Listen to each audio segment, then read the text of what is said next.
Les dysgraphismes sont des malformations de la moelle épinière et des vertèbres qui surviennent pendant les premières semaines de grossesse, généralement 3e, 4e semaine.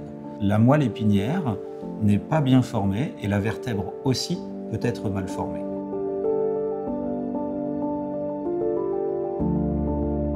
La principale classification différencie les dysgraphismes ouverts des dysgraphismes fermés. Un dysgraphisme ouvert, c'est un dysgraphisme où le recouvrement de la peau est insuffisant pour assurer l'étanchéité du liquide qui entoure le cerveau et la moelle, qu'on appelle le liquide céphalorachidien. La myéloméningocèle est le dysgraphisme le plus fréquent, qu'on regroupe souvent sous le terme de spina bifida. C'est une malformation ouverte qui fait que la moelle épinière qui normalement se referme, est à l'intérieur du canal sous forme de cône, reste là ouverte à la surface de la peau. Et cette ouverture à la surface de la peau fait que la moelle n'est pas terminée. Or, la partie terminale de la moelle, c'est ce qui s'occupe de la vessie, du transit. L'absence de terminaison de la moelle fait que ces troubles vésicaux et du transit sont systématiques pour toute la vie. Normalement, le cerveau et la moelle épinière se forment au sein de quelque chose qui est fermé, au sein d'une méninge recouverte de peau, des tissus sous-cutanés.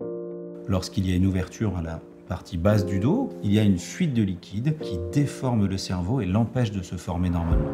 Cette malformation, qui peut aussi s'ajouter à une hydrocéphalie, entraîne des défauts cognitifs, des troubles des acquisitions qui peuvent poser un problème dans l'autonomie.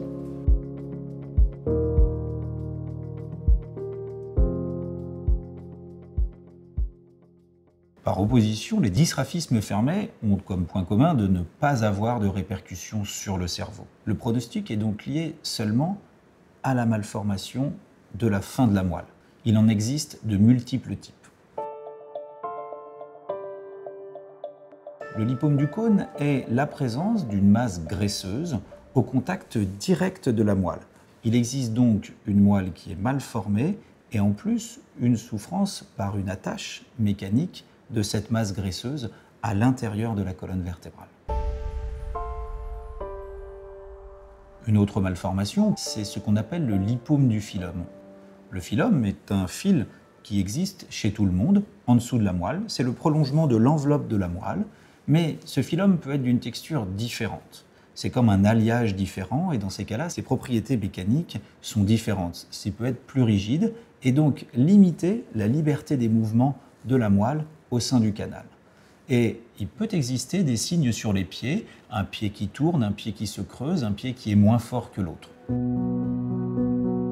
Il existe d'autres malformations plus complexes, notamment la diastématomyélie. C'est une moelle qui se sépare en deux.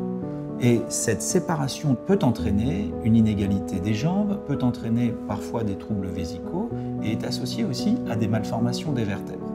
Le pronostic peut aussi rester très bon.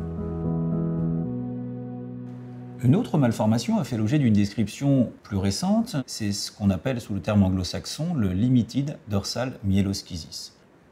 Il s'agit d'une attache médulaire qui part de la partie postérieure de la moelle et qui se dirige jusqu'à la surface de la peau avec un tractus, une tige, disent les Anglais, et qui peut solliciter mécaniquement la moelle à la partie arrière.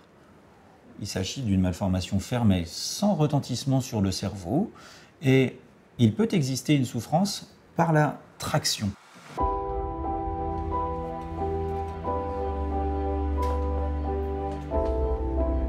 Un dysgraphisme peut donner des symptômes sur deux différents modes.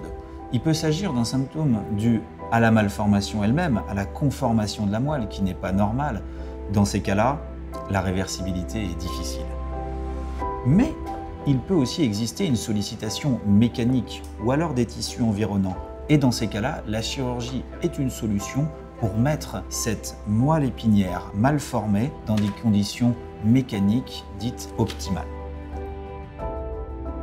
C'est pourquoi une patiente qui reçoit un diagnostic de dysgraphisme doit se diriger vers un centre de référence qui apportera de nouvelles images, de nouvelles discussions pluridisciplinaires pour préciser la malformation et donner l'information la plus adaptée à propos du pronostic associé et des possibilités thérapeutiques.